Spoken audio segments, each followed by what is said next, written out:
My name is Emily. I'm 16 years old, and I didn't think my life would go like this. A year ago, I was just a normal high school girl. I liked art, listened to Taylor Swift too much, hung out with my best friend Kayla after school, and dreamed of going to New York one day. I wasn't popular, but I wasn't invisible either. I had good grades. My mom trusted me. I never skipped class, never lied. I really thought I had things under control. Then I met Jason. I was at the mall with Kayla. We were just walking around, wasting time before her mom picked us up. Jason was working at this little booth in the middle of the walkway, one of those ones that sells custom phone cases. He called out to me like I was someone he already knew. "Hey, you with the cracked screen. I've got your next phone case right here." I laughed. I don't know why. He was charming in that annoying but funny kind of way. Tall, dark hair.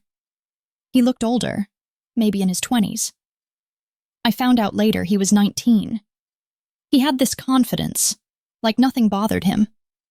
The kind of confidence you don't see in high school boys. I told him I didn't even have a case, that my phone was old and falling apart.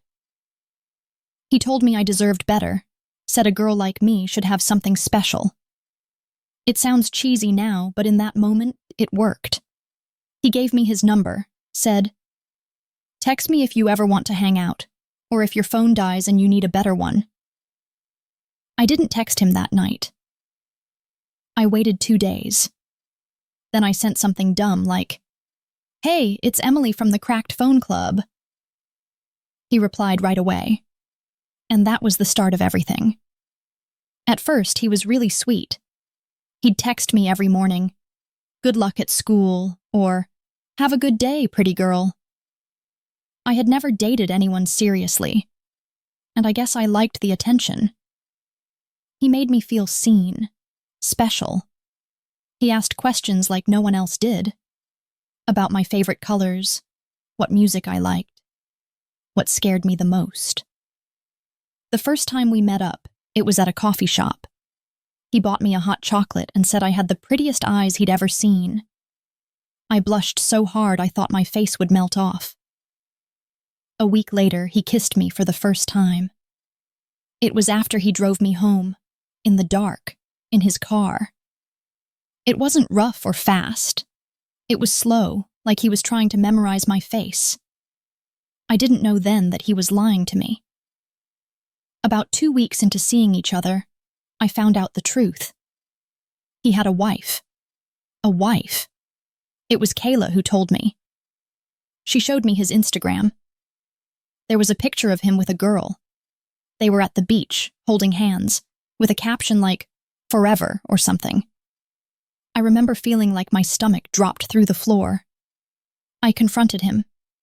I said, "Are you married?" He hesitated for like 2 seconds, then said, "Okay, yeah, but it's not what you think. It's basically over. We've been separated. I sleep on the couch. I don't love her anymore. We're getting a divorce." He said he didn't tell me right away because he didn't want to scare me off. That he'd never met a girl like me before. That I was different. I wanted to walk away right then. I swear I did. I told him, "I'm not okay with this. I'm not trying to be some other girl behind someone's back." But he didn't give up. He called me every night. He showed up outside my house. He said he was filing divorce papers. That I didn't understand how complicated it was. That she'd freak out if she knew about me. That I just had to wait a little longer. And like an idiot. I stayed. I wanted to believe him. He was so good at knowing exactly what to say. He'd tell me things like, "You're the only reason I smile," or "I wish I met you before her." And when I'd say I wasn't sure, he'd get quiet and hurt, like I was the one breaking his heart. Eventually, we got closer again. He would pick me up after school. He started buying me things.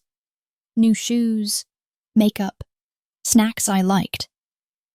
Then one day, he gave me a brand new iPhone. Like the newest model, in the box, untouched. I didn't even ask for it. He said, "A girl like you should never settle for less." I was shocked. It felt like something out of a movie, like I was living someone else's life. Then came the pressure to sleep with him. I had never done that before. I was scared. I told him I wasn't ready, and I reminded him that he was still married. He'd sigh and say, "I just want to be close to you. You don't know how much I think about you." He made it sound like not doing it was hurting him, like I was being cold. Sometimes he'd stop texting for a day just to make me nervous. One night I gave in. It wasn't even romantic. It was fast, quiet. I felt weird afterward, but he kissed my forehead and said, "Now you're mine, okay? No matter what." A part of me felt special, but another part, I don't know, it felt off. After that, he started saying we didn't need to use protection. I was terrified. I told him no, every time. I said I didn't want to get pregnant. I wasn't stupid. But he kept pushing. "It's fine," he'd say. "I know what I'm doing. You trust me, right? I've got it under control." One night I was tired of arguing. He said, "Just this once," and I let him. I know that sounds stupid. It was stupid, but I loved him, or at least I thought I did. He promised me everything, that he'd leave his wife, that we'd get a place together, that once she signed the papers, we'd be free. I believed him, and that's when everything started to fall apart. After that night, things between us changed. I thought it would feel more serious, more connected. That's what I kept telling myself. But really, I think he just got what he wanted. And now he knew how far I'd go to keep him. Jason kept saying he was going to leave his wife. "Just a few more weeks," he'd say. "We've got stuff to figure out with the apartment, and I don't want her freaking out and trying to take all my money." I didn't even question it. I should have. But I was already in too deep. We kept sneaking around. I wasn't allowed to call him at night unless he texted me first. He'd say things like, "She's still in the house, I don't want drama, but soon it'll just be you and me." I was 16 and believed every word. He started showing up with expensive gifts. New shoes, a gold bracelet, a perfume I had once said I liked when we were walking through the mall. And then came the phone, the brand new iPhone 15 Pro, in silver, still in the box, untouched. He handed it to me like it was a love letter. I remember staring at it and asking, "Why are you doing all this?" And he smiled like I just said something adorable. "Because you deserve it," he said. "You're my real girl, my future." I wanted to cry. He made me feel chosen. He'd take me on drives to the outskirts of town, or to little motels where no one would recognize us. It was always hidden, always fast. And every time I asked, "When will it be normal? When will you tell people?" He'd kiss me and say, "Soon." I started pulling away at one point. I told him it didn't feel right, that I felt like I was just something on the side. He got angry, not yelling, but this cold kind of mad. "You think I'm using you?" he said. "After everything I've done for you, after what we've shared?" I remember feeling guilty, like I was the one who didn't understand, like I wasn't being grateful enough. That's when he started bringing up protection, or not using it. "I hate condoms," he said. "And besides, you're mine. I want to feel close to you for real." I told him no, again and again. I told him I was scared. I didn't want to end up like those girls in school who got pregnant and disappeared halfway through sophomore year. He'd laugh and say, "Babe, I got you. I know what I'm doing. Trust me." He told me he'd pull out, that he was careful, that I shouldn't worry so much because stress could mess up my body and make it worse. I wanted to say it didn't make sense, but his voice made it sound so sure. One night he begged, said, "Just this once. I want to feel all of you." I said I wasn't sure. I kept saying no. He got quiet. Moved away from me. He didn't yell, but his silence felt worse than shouting. "You don't trust me?" he asked. "You think I'd trap you like that?" And for some reason, I ended up saying yes. I don't know why. Maybe I just wanted him to stay. Maybe I was scared he'd leave if I didn't give him everything. Maybe I really did believe he had it under control. So we stopped using protection. Not every time, but enough. He kept saying, "I know what I'm doing." And I told myself it was okay, because he said we'd be together. He kept promising me a future. "Once she signs the papers, it's just you and me. I'll get a place. You can move in when you turn 17. We'll start fresh." I started dreaming about it. About living with him. About waking up beside him without hiding. About not having to lie to Kayla or sneak around when my mom thought I was at the library. But that fantasy didn't last long. It was a Friday morning when I realized something was wrong. I was in the school bathroom trying not to cry. I felt sick every morning, and my period was 2 weeks late. My stomach hurt all the time. I couldn't concentrate. I was constantly tired. I bought a test at a gas station and took it at home while my mom was out getting groceries. Positive. The line was so faint at first I thought I imagined it. I took another one. Positive again. I sat on the floor for at least an hour, staring at the wall. My mind was blank. I wasn't even crying. I was just frozen. I didn't tell anyone for a week. Not even Kayla. I didn't know what to say. I Googled everything. I made an appointment at the free clinic across town, telling my mom I had tutoring. The doctor was kind. She didn't judge me. She did another test, confirmed it, and asked if I had told anyone. "No," I said. "I don't know how." She looked me in the eyes and said gently, "You should tell your mom. As soon as you can. You'll need support, whatever you decide." I went home that day and cried into my pillow until it was soaked. I wanted to disappear. I didn't eat dinner. I ignored Jason's texts. I couldn't look at my own face in the mirror. The next night, I finally told my mom. I sat at the kitchen table with her after dinner.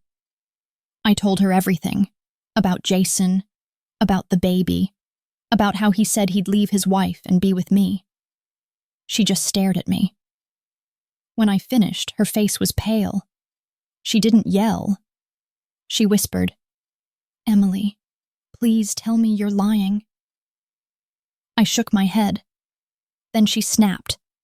She slammed her hand on the table and shouted, "He's a married adult man! You're 16! He took advantage of you, and now you're pregnant with his child?"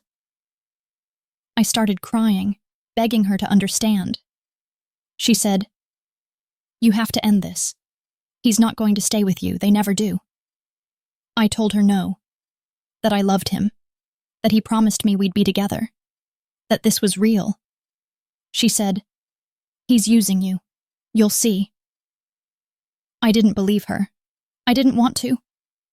I told Jason the next day, and that's when everything really broke. I was shaking when I told Jason.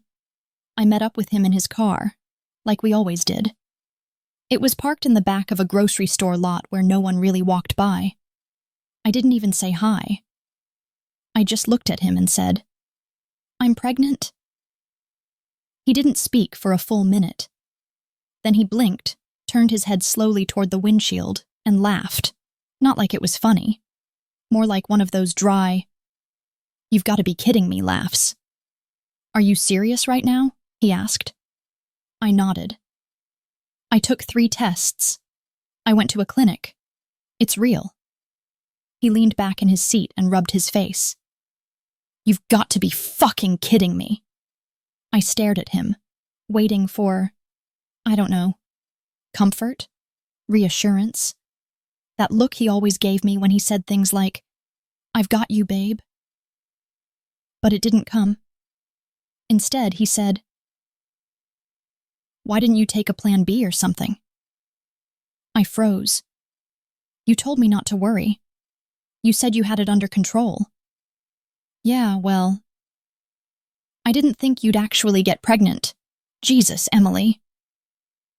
And that's when I knew. I saw it in his face. The way he looked at me had changed. It was like I'd gone from being his secret thrill to a huge, messy problem. "You think I did this on purpose?" I asked, my voice breaking. He didn't answer at first. Then he said the worst thing he's ever said to me. "I don't know. Girls do esh-esh-teet like this to keep a guy around." I couldn't even breathe. "I'm 16, I said. "I didn't do anything to trap you. I believed you. I loved you." He looked away. "You should get rid of it." I felt like the air was sucked out of the car. My ears were ringing. "Get rid of it," I repeated. "It's our baby." He shook his head. "I can't deal with this. I've got enough going on. My wife, my job. You think I can handle a baby with a teenage girl?" I was silent. He started the car. "I'll drive you home." I said nothing the whole ride. I felt dead inside. For the next few weeks, I barely functioned. I didn't eat much. I cried every night. I stopped replying to texts. Kayla found out, probably from someone at school who saw me in the nurse's office again. When I told her the truth, that it was Jason, she blocked me. Turns out she used to have a crush on him. She said I was disgusting. Said I ruined everything. I lost her, just like I lost him. I kept going to school, but my grades started slipping. I couldn't focus. My teachers kept pulling me aside and asking if everything was okay, and I kept saying, "I'm just tired."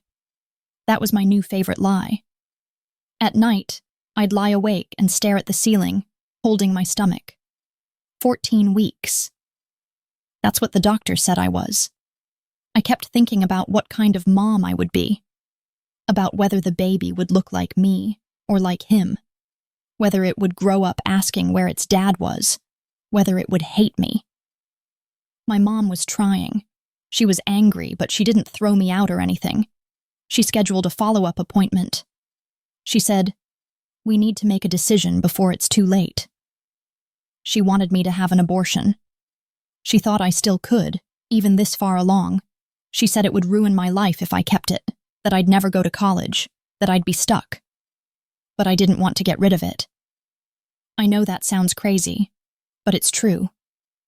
This baby was the only thing I had left from the boy I thought I loved. And even if he didn't care anymore, even if he hated me now, I couldn't just let go of it. I told my mom that. She cried. We argued. For the first time in my life, I screamed at her. I told her she didn't understand, that she never had, that she never even tried to listen. She slapped me. That night, she didn't come into my room. She didn't say goodnight. She didn't pack me lunch the next morning. I felt completely alone. By the start of my 4th month, I was showing a little. Just a soft bump, but it was real. I started wearing bigger hoodies to hide it. I stopped changing in the locker room for gym class. I sat alone at lunch. No one really asked questions, but I could tell people were whispering. Jason texted me once, just once, after that day in the car. He said, "I hope you're taking care of it." I never replied. I kept thinking, maybe he'd come around. Maybe if I showed him a sonogram. Maybe if I reminded him of how we used to be. But I didn't send anything. I wanted to. God, I wanted to. But I didn't. Because deep down, I knew. He was never coming back. One morning, my mom stood in the doorway of my room and said, "We need to talk." I sat up in bed. My heart was pounding. She said, "You're not going to school today. You're coming with me to your grandmother's." I asked why. She said, "Because I can't do this right now. I love you, but I don't know how to help you. And I don't want to say something I can't take back." I started crying. "You're sending me away?" She shook her head. "I'm asking you to take some space. Your grandma's been through a lot. She understands more than you think." I packed a bag. That afternoon, she dropped me off. No hugs. No "I love you." Just silence. And I walked into a new house with a baby growing inside me, and no idea what came next. It was quiet at Grandma's house. Too quiet, honestly. She lived in a small town about 2 hours away from where I grew up. Her house was older, with creaky floors and floral wallpaper that hadn't been changed since, forever. There was a little porch swing out front that I ended up sitting on a lot during those first few days, just staring at the sky, trying to feel anything. She didn't ask a bunch of questions when I arrived. She just opened the door, looked at my belly for half a second, and said, "I was wondering when your mother would come to her senses." Then she hugged me, tighter than I expected, and let me cry into her shoulder without needing an explanation. Grandma had been through some stuff in her time. She raised 2 kids mostly on her own after Grandpa left. She worked double shifts in a diner until she was nearly 60. So when I told her everything, about Jason, the baby, Mom, all of it, she didn't flinch. "I'm not here to judge," she said. "I'm here to help you survive this." And she did. She made sure I ate. She helped me schedule appointments with a local clinic. She taught me how to cook, properly, because you're gonna need to know how to feed that little one someday. And slowly, I started to feel like I could breathe again. I kept texting Mom, even though she rarely answered. Sometimes I just sent her updates, a picture of the nursery wallpaper Grandma was helping me pick out, a note that said, "It's a boy." I didn't even know why I kept trying. Maybe because no matter what, she was still my mom. And I still wanted her to be proud of me, even if I'd wrecked everything. Then, one afternoon, about 5 months in, Jason texted me again. "I saw your Insta. That's definitely a baby bump." I stared at the screen, my hands shaking. "You sure it's mine?" My stomach twisted. I didn't answer. I blocked his number. That night, I cried harder than I had in weeks. Not because I missed him. I didn't. Not anymore. But because I finally let go of the version of him I'd made up in my head. The sweet guy who promised me forever. He never existed. But someone else did come back into my life. Kayla. One day I saw a message request from her. I hadn't spoken to her in months. "Hey, I heard about everything. I'm sorry for what I said. You didn't deserve that. Can we talk?" I didn't know if I was ready to forgive her, but I said yes. We talked on FaceTime that night for 2 hours. She cried. I cried. We weren't best friends again overnight. But it felt good to not be totally alone. And then came the 7th month. Everything changed. I woke up one morning to a message from Mom. It was a photo. It showed her hand holding a tiny pair of baby socks, blue and white, with tiny clouds. She'd written, "I picked these up today, for him. If it's okay with you, I'd like to be there, when it happens." I stared at that message for what felt like forever. Then I replied, "I want you there." She came down 2 weekends later. We didn't say much the first night, just sat together on the porch swing, listening to crickets. Then she reached out and took my hand and said, "You've been so strong. I'm sorry I made you go through this alone." I cried again, but this time it wasn't from pain. Now I'm 8 months in. I waddle when I walk. I get heartburn every night. I can't sleep without peeing twice. But I'm happy? Jason is gone. I haven't heard from him since I blocked him. I don't know if he's still married. I don't even care anymore. My grandma's helping me set up the baby's room. She painted the walls herself, soft gray with tiny white stars. My mom bought a crib. Kayla sent me a box of onesies. And I've been reading every baby book I can get my hands on. I still get scared sometimes. I still think about what my life would have been if I hadn't met him, if I'd said no, if I'd walked away when I first found out about his wife. But then I feel him move. The baby. And it's like all of that goes quiet. This little boy growing inside me, he didn't ask to be part of this mess. But he's here now. And I already love him more than I ever thought I could love anyone. I'm going to finish school. Grandma's already helping me look into online classes. And once the baby's a little older, I'll get a part-time job. I'll do whatever it takes. Because I'm not just doing this for me anymore. I'm doing it for him.